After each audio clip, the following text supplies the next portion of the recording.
हवाई हमले कर दिए हैं। यह बड़ी जानकारी और इस बात की जानकारी अमेरिकी राष्ट्रपति डोनाल्ड ट्रंप ने दी है।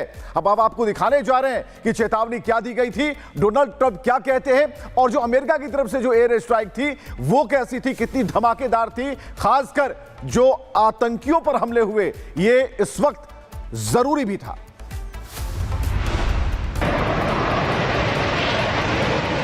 अमेरिका ने हाल ही में सीरिया में आईएसआईएस के ठिकानों पर हमला किया था। अब एक और देश में आईएसआईएस पर अमेरिका ने जोरदार हमला बोला है। अमेरिका के राष्ट्रपति डोनाल्ड ट्रंप ने कहा कि उनके आदेश पर अमेरिकी सेना ने नाइजीरिया के उत्तर पश्चिमी इलाके में आईएसआईएस के आतंकियों पर घातक हवाई हमला किया।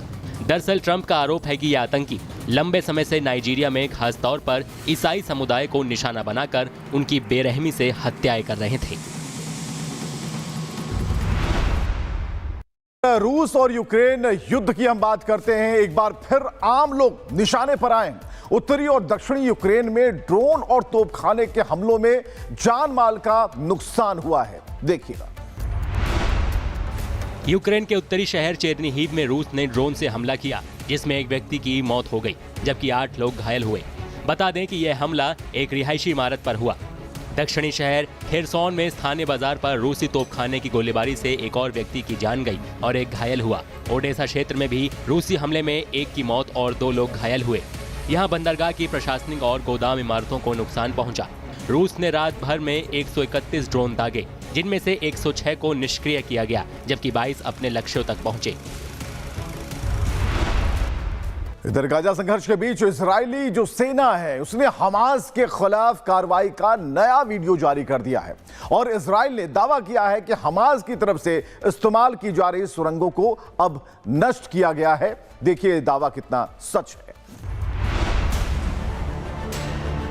इजराइल और हमास के बीच संघर्ष जारी है। इस बीच इजरायली सेना ने दावा किया कि उसने गाजा पट्टी में हमास की ओर से इस्तेमाल की जा रही सुरंगों को नष्ट किया है। सेना की ओर से जारी फुटेज में उत्तरी गाजा में 4 किलोमीटर से ज्यादा अंडरग्राउंड टनल नेटवर्क को ध्वस्त करने को दिखाया गया है। इजरायली सेना के मुताबिक ये सुरंगें हमास की आतंकी गतिविधियों और इजरायली सैनिकों पर हमले के लिए इस्तेमाल होती थीं। इस बीच इजराइल हमास संघर्ष का अगला चरण अधर में लटका है, जहां दोनों पक्ष एक दूसरे पर उल्लंघन के आरोप लगा रहे हैं। गाजा में हालात बेहद गंभीर हैं, जहां 20 लाख से ज्यादा लोग विस्थापित हो चुके हैं और भारी तबाही जारी है।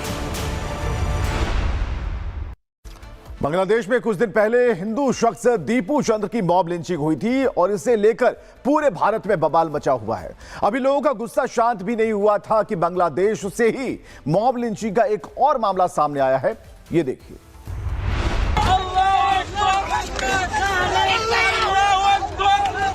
बांग्लादेश में दीपू दास की मॉब लिंचिंग के सदमे से भारत अभी उभर भी नहीं पाया था कि यूनुस के राज में उग्रवादियों ने एक और हिंदू बेटे को पीट कर मार डाला।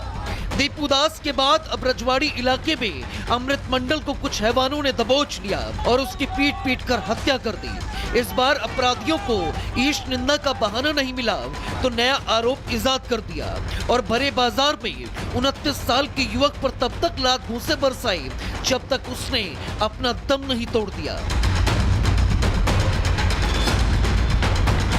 पुलिस के मुताबिक अमृत मंडल पर कथित तौर पर वसूली के आरोप लगाए गए थे। अब पुलिस मामले की जांच कर रही है और घटना के बाद से इलाके में तनाव का माहौल है। फिलहाल पुलिस ने पूरे मामले में एक आरोपी को पकड़ा है।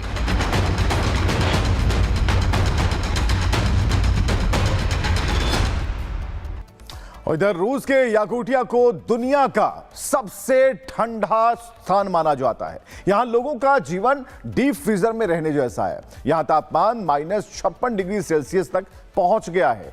देखिएगा। धरती की सबसे ठंडी जगह याकुटिया में तापमान -56 डिग्री सेल्सियस तक पहुंच गया है, जो इस वक्त दुनिया में सबसे कम दर्ज किया गया तापमान है। बता दें कि याकुटिया के टिक्सी गांव में हालात और भी मुश्किल बने हुए हैं। यहाँ तीसरे दिन भी तेज बर्फीला तूफान जारी रहा।